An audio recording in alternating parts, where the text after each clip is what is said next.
कुछ स्वादिष्ट है बनाना तो playrecipes.com पे जरूर है आना। भूतिया घर। श्यामपुर नाम के गांव में हरि नाम का एक आदमी उसकी पत्नी शीला और उसकी बेटी सुहानी के साथ रहता था। सुहानी 5 साल की थी। उसे संभालने के लिए उसके घर पे उसकी दादी और दादा रहा करते थे। शीला हरि के साथ खेतों में जाकर काम किया करती थी। ऐसे ही कुछ दिनों बाद उस गांव में बारिश ना होने की वजह से अकाल पड़ गया। गांव के सारे लोग वो गांव छोड़ के कहीं और रहने जाने लगे और हरि भी इसी बात के बारे में सोच रहा था। मैं सोच रहा हूँ कि हमें भी किसी दूसरे गांव जाना चाहिए। कम से कम वहां तो हमारा गुजारा हो पाएगा। हाँ चलेगा, आज नहीं तो कल हमें ये करना ही पड़ेगा।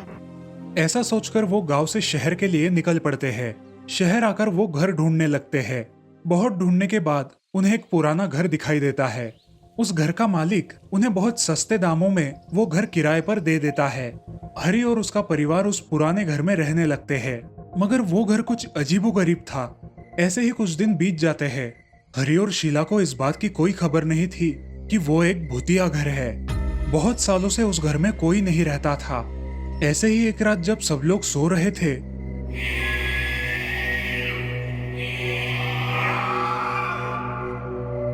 शीला, ये क्या हो रहा है? मुझे अजीबोगरीब आवाजें सुनाई दे रही है।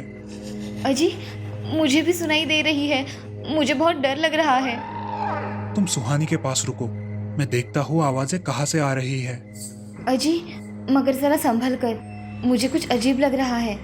हरि खिड़की के बाहर झांक कर देखता है, मगर उसे कुछ नहीं दिखाई देता। यहाँ तो कोई नहीं है, फिर आवाजें कहाँ से सुनाई दे रही है? आ जाओ यहाँ, कल सुबह देखेंगे कि क्या मामला है। उस रात घटी घटना से अगले दिन दोनों भी बहुत डरे हुए थे। उन्हें समझ नहीं आ रहा था कि वो आवाजें उन्हें कहाँ से आ रही थी। सुबह सुबह शीला घर के बाहर जाकर देखती है, लेकिन उसे वहाँ कोई दिखाई नहीं देता। वो उसके पड़ोसी कमला के पास जाकर उसके दरवाजे पर दस्तक देती है। कमला दरवाजा खोलती है। क्या हुआ शीला, आज इतने सुबह सुबह आना किया? मुझे तुमसे कुछ काम था। क्या काम था तुम्हें? हमें कल रात को किसी की डरावनी आवाजें सुनाई दे रही थी। आपको भी सुनाई दे रही थी क्या ऐसी आवाजें? अरे नहीं शीला, हमें नहीं सुनाई दे रही थी आवाजें। मगर क्या कमला? शीला, उस घर में कुछ दिनों पहले एक नया शादीशुदा जोड़ा आया था। उनका हर रोज झगड़ा हुआ करता था और इसीलिए उस आदमी ने उस औरत को मारकर खुद अपने आप को उसी घर में फांसी लगा ली थी। ये तुम क्या कह रही हो कमला? मैं सच कह रही हूँ। अब मैं क्या करूं? यानी कि हमें रात को जो आवाजें आ रही थी वो उन दोनों की थी। हाँ शीला, ये सच है, मगर घर मालिक ने तुम्हें ये बात नहीं बताई। कमला, हमारे पास तो इतने पैसे भी नहीं है कि अभी के अभी हम कोई दूसरा घर किराए पे खरीद सके। क्या करूं मैं? मेरे पास एक उपाय है। मैं एक सिद्ध बाबा को जानती हूँ। तुम दोनों उनके पास जाकर इस समस्या का समाधान पूछो, वह तुम्हारी जरूर मदद करेंगे। कहाँ मिलेंगे ये सिद्ध बाबा? गांव के बाहर उनकी कुटिया है, वहाँ वह रहते हैं। तुम दोनों वहाँ जाकर उनसे मिलकर आओ। धन्यवाद कमला, तुमने मेरी बहुत मदद की है। ऐसा कहकर शीला अपने घर चली जाती है। अजी, मैं क्या कह रही हूँ, हमें उस सिद्ध बाबा के पास जाकर आना चाहिए। मगर क्यों शीला? हमें कल जो आवाजें सुनाई दी, हो सकता है कि वो हमारे मन का वहम हो। शीला अब उसे कमला ने बताई हुई सारी बात बता देती है। अजी, हम आज ही जाकर देखेंगे, जिससे हमें सब पता चलेगा। हाँ हाँ, चलो। अब वो तीनों सिद्ध बाबा के पास चले जाते हैं। प्रणाम बाबा, हम आपके यहाँ बड़ी आस लेकर आए हैं। बोलो, क्या काम है? यहाँ आने का प्रयोजन बताओ। बाबा, हमारे घर में हमें रात के समय कुछ अजीबोगरीब आवाजें सुनाई देती है, इसीलिए हम आपके पास आए हैं। आप इस समस्या का कोई ना कोई हल निकालेंगे, ऐसी हमें आशा है। बाबा अपनी आंखें बंद कर लेते हैं और अपनी दिव्य शक्ति से सब पता कर लेते हैं। कई सालों पहले उस घर में एक पति और पत्नी की मृत्यु हुई थी और उन दोनों की आत्माओं को शांति नहीं मिली है। उनकी आत्माओं को शांति देने के लिए हमें तुम्हारे घर में हवन करना पड़ेगा। जैसा आप ठीक समझे बाबा, हम उस घर में हवन करने के लिए तैयार है। ऐसा कहकर दूसरे ही दिन बाबा सुबह जल्द ही उनके घर होम करने के लिए पहुंच जाते हैं। पूजा की तैयारी हो गई? हाँ बाबा, आपने जो जो सामग्री बताई वो सब मैं लेकर आया हूँ। चलो हम पूजा करते हैं। बाबा हवन की विधि शुरू कर देते हैं। इन आवाजों को मत सुनो, पूजा में ध्यान दो।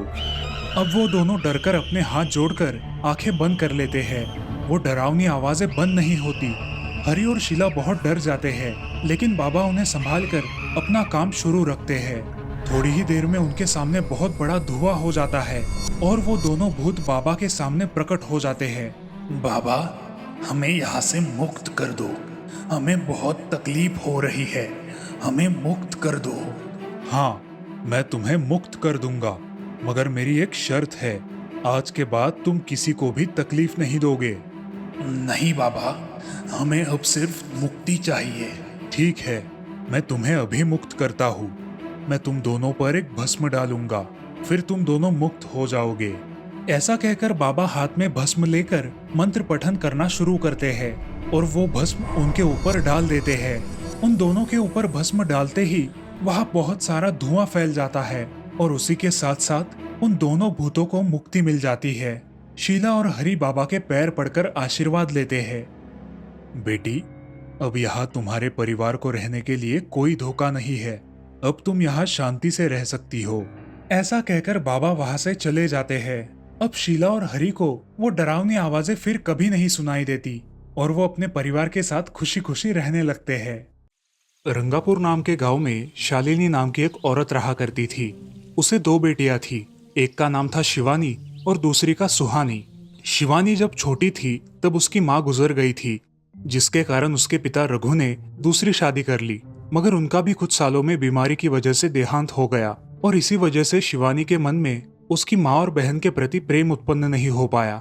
शिवानी और सुहानी में हमेशा झगड़ा हुआ करता था। दोनों भी बहनें एक दूसरे से कभी प्यार से बात नहीं करती थी। शालिनी ये सब देख बड़ी चिंता में रहा करती थी। ऐसे ही एक दिन, शिवानी, सुहानी, चलो आ जाओ, खाना खा लो। हाँ माँ, आई।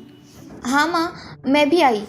ऐसा कहकर दोनों बेटियां वहां आ जाती है और देखती है तो उनकी माँ ने उन दोनों के लिए गाजर का हलवा बनाया था। वो देख सुहानी और शिवानी बहुत खुश हो जाती है। माँ, तुमने ये हलवा मेरे लिए बनाया है? मुझे बहुत पसंद है। मुझे पता है कि मेरी दोनों बेटियों को हलवा कितना पसंद है, इसीलिए तो मैंने तुम दोनों के लिए हलवा बनाया है। और मेरे लिए माँ? अरे हाँ बेटी, मैंने तुम्हारे लिए भी बनाया है। चलो अब जल्दी से खा लो, तुम दोनों को कॉलेज भी तो जाना है ना। जी माँ, मैं ये कटोरी ले लूँ? मुझे जल्दी पहुँचना है कॉलेज में। हाँ ले लो। और सुहानी, तुम ये वाली कटोरी ले लो। जी माँ। दोनों भी हलवा खाती है और एक दूसरे की ओर बहुत गुस्से से देखकर वहां से चली जाती है। वो दोनों भी कॉलेज में एक साथ पढ़ा करती थी।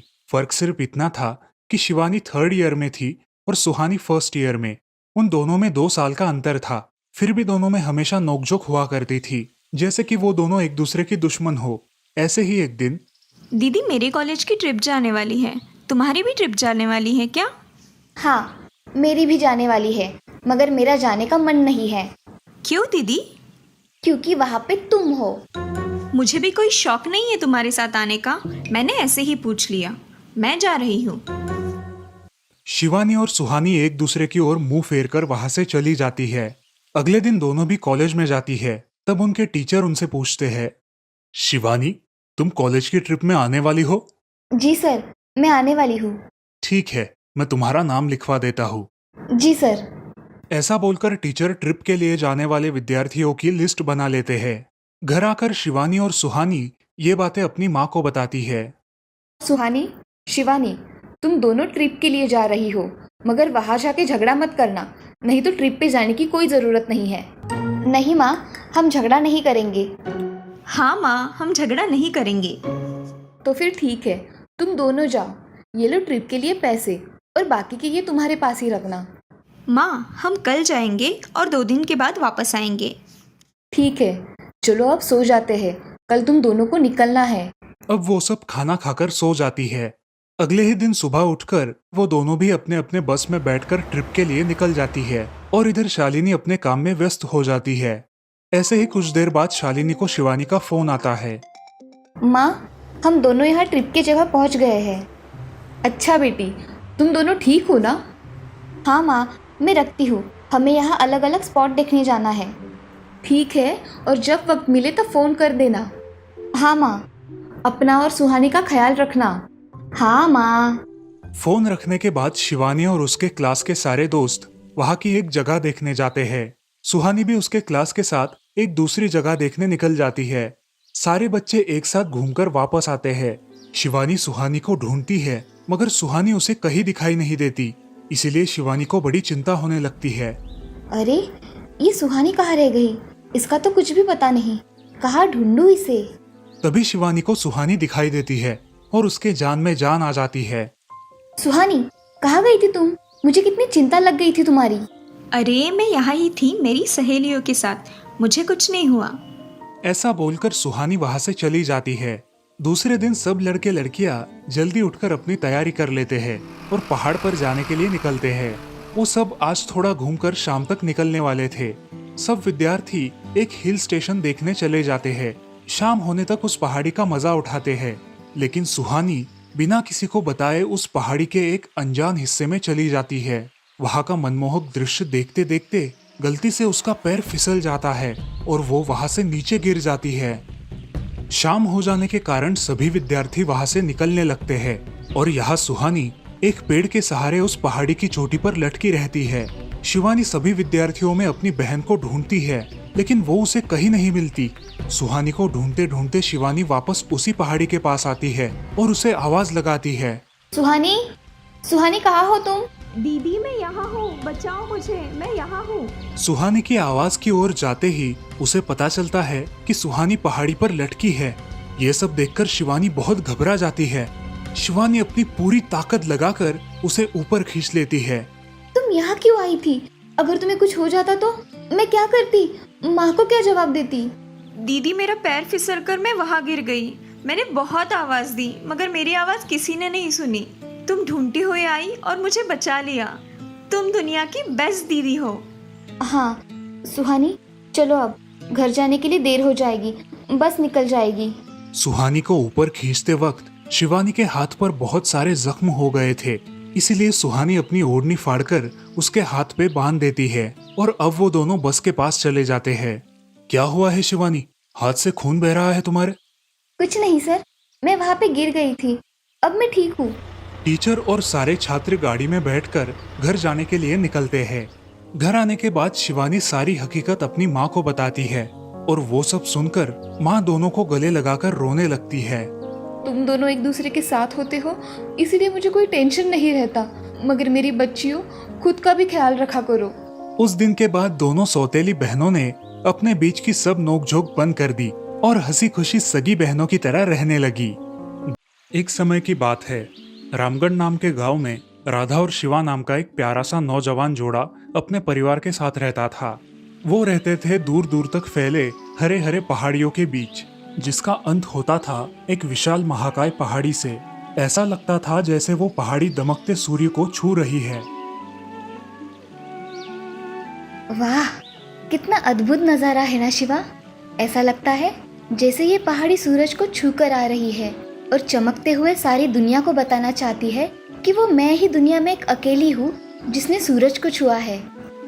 हाँ प्रिय, सच में बहुत अद्भुत नज़ारा है। शायद ही कोई किस्मत वाले हो जो इस नज़ारे को जिंदगी में देख सके, और हमें खुश होना चाहिए कि हम उन किस्मत वालों में से एक है। हाँ बेशक। चलो अब थोड़ा काम कर लेते हैं। राधा और शिवा आरामदेह जिंदगी में बहुत खुश थे। दोनों मिलकर खेती में अनाज उगाते, अपने जानवरों की देखभाल करते और अपना घर चलाते। शिवा पेशे से एक जमींदार था। वो बाकी जमींदारों की तरह लालची नहीं था, हमेशा अपने किसान भाइयों की मदद करता। सारे गांव वाले शिवा की दरिया दिली के बारे में जानते थे। शिवा अपने घर आए किसी भी जरूरतमंद को खाली हाथ नहीं भेजता था। ऐसे ही एक दिन शिवा दर्शन करने मंदिर गया। आओ बेटा, 3-4 दिन से तुम मंदिर नहीं आए। घर में सब कुछ कुशल मंगल है ना? हाँ बाबा, भोलेनाथ की कृपा से सब कुशल मंगल है। व्यापार के चलते थोड़ा बाहर गया था, इसलिए मंदिर आना नहीं हुआ। चलो अच्छी बात है। ये लो बेटा प्रसाद। ये प्रसाद मेरी बेटी राधा को देना, तुम्हें जल्द ही पुत्र की प्राप्ति होगी। शिवा मुस्कुराते हुए वो प्रसाद बाबा से लेता है और घर आता है। वो राधा को पुजारी बाबा ने बताई बातें बताता है। राधा वो प्रसाद ग्रहण करती है। दोनों अपने काम में लग जाते हैं। ऐसे ही कुछ महीने बीत जाते हैं। राधा एक सुंदर पुत्र को जन्म देती है। शिवा बहुत खुश होता है। उसके साथ साथ सारे गांव वाले भी उसकी खुशी में शामिल होते हैं। शिवा अपने बेटे का नाम रुद्र रखता है। ऐसे ही हंसी खुशी दिन बीत रहे थे। रुद्र अब 3 साल का हो गया था। तभी अचानक राधा बहुत बीमार पड़ गई। शिवा ने हर संभव इलाज किया, लेकिन राधा एक दिन चल बसी। सब लोग बहुत दुखी थे। शिवा तो किसी से बात भी नहीं करता था। वो बस घाटों के मंदिरों के सीढ़ियों पर जाकर बैठा रहता। देखो बेटा, तुम उदास और मायूस मत होना। हमारी राधा ने तो हमें अपनी सगी बेटी से भी ज्यादा प्यार दिया। शायद ही उसकी कमी कोई भर पाए। पर बेटा, तुम्हें इस नन्हे रुद्र के बारे में सोचना चाहिए। उसे माँ की जरूरत है बेटा। उसके लिए तुम दूसरी शादी कर लो। शिवा अपने बेटे रुद्र के लिए पासी के गांव के जमींदार की लड़की मानसी से दूसरी शादी कर लेता है। मानसी रुद्र से बहुत प्यार करती थी। वो उसका अपने बेटे जैसा ख्याल रखती थी। शिवा भी अब खुश रहने लगा। ऐसे ही कुछ महीने बीत जाते हैं। मानसी को भी एक लड़का होता है जिसका नाम भैरव रखा जाता है। मानसी अपने दोनों बेटों को समान प्यार करती थी। उसने कभी भी रुद्र और भैरव में भेद नहीं किया। ऐसे ही एक दिन शिवा मानसी से, मानसी, तुमने मेरी चिंता ही दूर कर दी। मुझे लगता था कि भैरव के आने के बाद तुम रुद्र पर ज्यादा ध्यान नहीं दोगी, लेकिन तुम तो भैरव से भी ज्यादा रुद्र को प्यार करती हो। उसकी हर जरूरत का ध्यान रखती हो। अब चिंता मत करो। आखिर रुद्र इस घर का बड़ा है। मैं उसे कभी भी माँ की कमी महसूस नहीं होने दूंगी। जितना प्यार मैं भैरव से करती हूँ, उतना ही रुद्र से। हाँ, मैं वो सब देख रहा हूँ। अब मुझे रुद्र की कोई चिंता नहीं। कुछ साल बीत जाते हैं। अब रुद्र और भैरव बड़े हो जाते हैं। रुद्र एक बहुत ही नेकदिल और ताकतवर नौजवान के रूप में निखर आता है। वो हमेशा सच्चाई का साथ देता था, गरीबों की मदद करता था, बिल्कुल अपने पिताजी की तरह। लोग भी रुद्र को बहुत प्यार करते थे। उसका छोटा भाई भैरव अपने बड़े भाई के हर आदेश का पालन करता। लोग उन दोनों को राम और लक्ष्मण की जोड़ी कहा करते थे। अरे शिवा भाई, आपके दोनों बेटों को देखकर लगता है कि जैसे राम और लक्ष्मण है, एक दूसरे का साथ कभी नहीं छोड़ते। लोगों की ऐसी बातें सुनकर शिवा का सीना चौड़ा हो जाता। उसे अपने बेटों पर और अपनी पत्नी पर बहुत गर्व महसूस होता। एक दिन शिवा मानसी से, मानसी, तुमने हमारे दोनों बेटों को जो संस्कार दिए हैं वो काबिले तारीफ है। तुम्हारा ये एहसान मैं कभी नहीं भूलूंगा। सच में तुम एक बहुत अच्छी माँ हो। अजय, इसमें एहसान की क्या बात है? हमारे बच्चों को अच्छे संस्कार देना ये तो मेरा कर्तव्य है। अब ऐसा मत कहिए। अच्छा बाबा, आगे से ऐसा नहीं कहूंगा, लेकिन तुमने हमारे बच्चों को बहुत अच्छे संस्कार दिए हैं। आज मैं बहुत खुश हूँ। मानसी, मुझे लगता है कि अब वक्त आ गया है कि अब हम हमारे बच्चों को उनकी जिम्मेदारियां सौंप दें और हम दोनों तीर्थ यात्रा पर चले जाएं। अब बच्चे अपनी जिम्मेदारियां संभालने के लायक हो गए हैं। जी, आपको जो सही लगे करिए, मुझे कोई आपत्ति नहीं है। सब कुछ अच्छे से चल रहा था। रुद्र घर का बड़ा बेटा होने के कारण घर की सारी जिम्मेदारियां उस पर सौंपने की बात शिवा और मानसी कर रहे थे, लेकिन उनका नौकर मदन ये सब बातें चुपके से सुन रहा था। और शिवा जाने के बाद वो मानसी से कहता है, मालकिन, मैं आपकी बहुत पहले से सेवा करते आ रहा हूँ। छोटा मुंह बड़ी बात। आप बुरा ना मानो तो एक बात कहूँ आपसे। अरे मदन, क्या हुआ है? ऐसी क्या बात है जो तुम मुझसे कहने के लिए इतना डर रहे हो? तुम भी हमारे परिवार का हिस्सा हो। जो भी कहना है साफ साफ कहो, मुझे क्यों बुरा लगेगा? आप बड़े ही साफ और भोले दिल की हो मालकिन। आप हमेशा रुद्र बाबा को अपने सगे बेटे जैसा प्यार देती है और बड़े ही लाड़ प्यार से उनकी परवरिश करती है। लेकिन जब रुद्र बाबा के हाथ में सब आ जाएगा और जब उनकी शादी हो जाएगी, तो क्या उसके बाद रुद्र बाबा भैरव बाबा का ख्याल रख पाएंगे? भैरव बाबा पहले से ही रुद्र बाबा को अपना आदर्श मानते हैं, लेकिन अगर ऐसा हुआ तो भैरव बाबा को पूरी जिंदगी भर उनके आगे हाथ फैलाने पड़ेंगे। आखिर वो कौन सा भैरव बाबा का सगा भाई है तो सौतेला भाई ही। कब अपना रंग बदले क्या पता। सुनो मदन, आज पहली बार तुमने ऐसा कहा है, इसीलिए मैं तुम्हें माफ कर देती हूँ। लेकिन आइंदा कभी भी रुद्र को और भैरव को सौतेला भाई मत कहना। मुझे मेरे रुद्र बेटे पर पूरा विश्वास है। वो कभी भी अपने छोटे भाई को अपने से अलग नहीं करेगा और ना ही उसका हक छीनेगा, चाहे कुछ भी हो जाए। मुझे उस पर पूरा विश्वास है। चलो अब अपना काम करो। ठीक है मालकिन। दूसरे ही दिन शिवा और मानसी अपने दोनों बेटों को बुलाकर उन्हें सारी बातें बताते हैं और घर की सारी जिम्मेदारियां रुद्र के और भैरव के कंधों पर डालकर तीर्थ पर निकल जाते हैं। रुद्र भी अपने छोटे भाई भैरव का अच्छे से ख्याल रखता है, लेकिन इधर मदन के मन में कुछ और ही खिचड़ी पक रही थी। मालकिन, आप बस देखते जाइए। आपके आने तक इन दोनों भाइयों को अलग नहीं करवाया ना, तो मेरा नाम भी मदन नहीं। आपको तभी समझ आएगा। अब मदन को जैसे ही मौका मिलता भैरव को रुद्र के बारे में वो भड़काता, उसके मन में भैरव के प्रति ईर्ष्या उत्पन्न करता। देखिए छोटे मालिक, देखिए कैसे आपका सौतेला भाई गरीबों में दान कर रहा है, और इसके पीछे की सारी मेहनत तो आपकी ही है, लेकिन नाम होगा सिर्फ और सिर्फ रुद्र का। ऐसे ही चलता रहा तो लोग आपको भूल ही जाएंगे। कुछ करिए भैरव बाबा, कुछ करिए। कहीं ऐसा ना हो कि आपको भी इन गरीबों की तरह दान की कतार में झुककर खड़ा रहना पड़े। आखिर है तो सौतेला ही भाई, कौन सा सगा भाई है जो आपकी इतनी परवाह करेगा? और अगर इतनी परवाह होती ही तो ये काम आपको न करने बोला होता। एक तरह से ये तो अभी से जमींदार होने की घोषणा कर रहा है। मदन ने रुद्र के प्रति भैरव के मन में बहुत जहर घोल दिया था। अब भैरव का बर्ताव बहुत बदल गया था। वो घर के कोई काम नहीं करता था, ना ही जमीनों की तरफ ध्यान देता। बस खा पीकर मदन के साथ अपने ही रूम में बैठा रहता। ये सब बात रुद्र को समझ आ गई कि भैरव को कुछ तो हुआ है। अरे भैरव, क्या हुआ मेरे भाई? तुम्हारी तबीयत तो खराब नहीं है ना? 3-4 दिनों से तुम खेतों पर भी नहीं आ रहे। सब कुछ ठीक है ना? अगर कुछ चाहिए तो मुझे बताओ, लेकिन ऐसे उदास मत रहा करो भाई। नहीं भैया, ऐसी कोई बात नहीं है, बस थोड़ी थकान सी लग रही थी इसलिए आराम कर रहा हूँ। अच्छा ठीक है, अगर तुम्हें कुछ भी लगे तो मुझे तुरंत बताओ, कोई झिझक मत रखो। हाँ भैया। भैरव सोच में पड़ता है कि उसके भैया तो उसका इतना ख्याल करते हैं, लेकिन वो ही उनके बारे में गलत सोच रहा है। तभी मदन वहां आता है। देखा देखा छोटे मालिक, तुम्हारी तो उन्हें चिंता ही नहीं है। बस खेतों पर उन्हें ना जाना पड़े इसलिए आए थे पूछने। आपकी तो उन्हें जरा भी फिक्र नहीं है।